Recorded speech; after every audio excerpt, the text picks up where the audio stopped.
بسم اللہ الرحمن الرحیم۔ شروع کرتا ہوں اللہ تعالیٰ کے نام سے جو بڑا ہی مہربان نہایت رحم کرنے والا ہے۔ حدیث کا مفہوم شب عاشوراء کے واقعات کے حوالے سے ہے۔ اس تاریخ اور ظلماتی رات میں کربلا کی زمین پر بہت سے واقعات ہوئے، جن میں سے چند ایک ذکر کیے جاتے ہیں۔ بیت کا اصحاب سے اٹھا لینا اور اصحاب کا اظہار وفاداری۔ جب امام حسین علیہ السلام کربلا میں وارد ہوئے تو امام کے ساتھ 2100 شخص تھے۔ صاحب ارشاد شیخ مفید رحمۃ اللہ علیہ نے لکھا ہے کہ تاکہ صبح کے وقت غروب آفتاب کے وقت امام علیہ السلام نے حکم دیا کہ میری کرسی کھلے آسمان تلے میدان میں رکھیں۔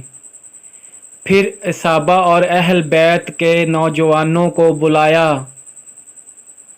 جب سب جمع ہو گئے تو خطاب ارشاد فرمایا، میں خدا کی تعریف ستائش کرتا ہوں اور اس کی مخفی ظاہر دونوں صورتوں میں حمد کرتا ہوں، اور خدا کا احسان مند ہوں کہ پہلے دن ہمیں عزت دی اور پیغمبری ہم میں سے عنایت فرمائی، قرآن کی تعلیم دی اور دین میں فقیہ بنایا، اور سننے والے کان، دیکھنے والی آنکھیں اور وسیع قلب عطا فرمائے۔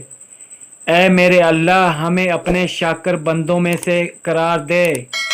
میں نے اپنے صحابہ سے زیادہ وفادار اور بہتر کوئی صحابہ نہیں دیکھے۔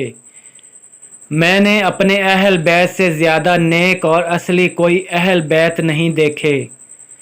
پس خدا میری طرف سے تم سب کو اچھا اجر و انعام عطا فرمائے۔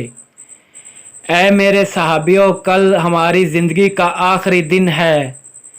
یہ قوم ہمیں ان دن نہیں دے گی، لہٰذا جان لو کہ میں تمہیں اجازت دیتا ہوں اور اپنی بیعت تمہارے کندھوں پر اٹھا لیتا ہوں، پس جدھر جی چاہے چلے جاؤ۔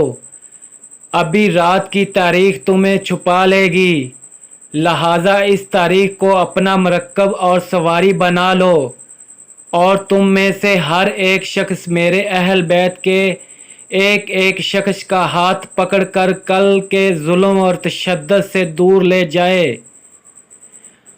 تم اپنے شہروں میں چلے جاؤ، خدا تمہارے لیے مشکلات کو آسان کر دے گا، اور مجھے اس لشکر کے پاس چھوڑ دو۔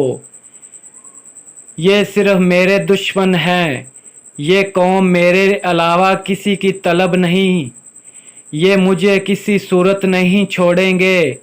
اگر میں چلا جاؤں تو ابھی میرا خون بہائیں گے۔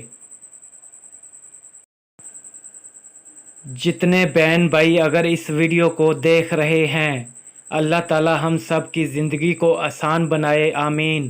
اگر آپ کو ویڈیو اچھی لگی ہو تو پلیز سبسکرائب کریں تاکہ ہر نئی ویڈیو آنے والے کا نوٹیفیکیشن آپ تک پہنچتا رہے۔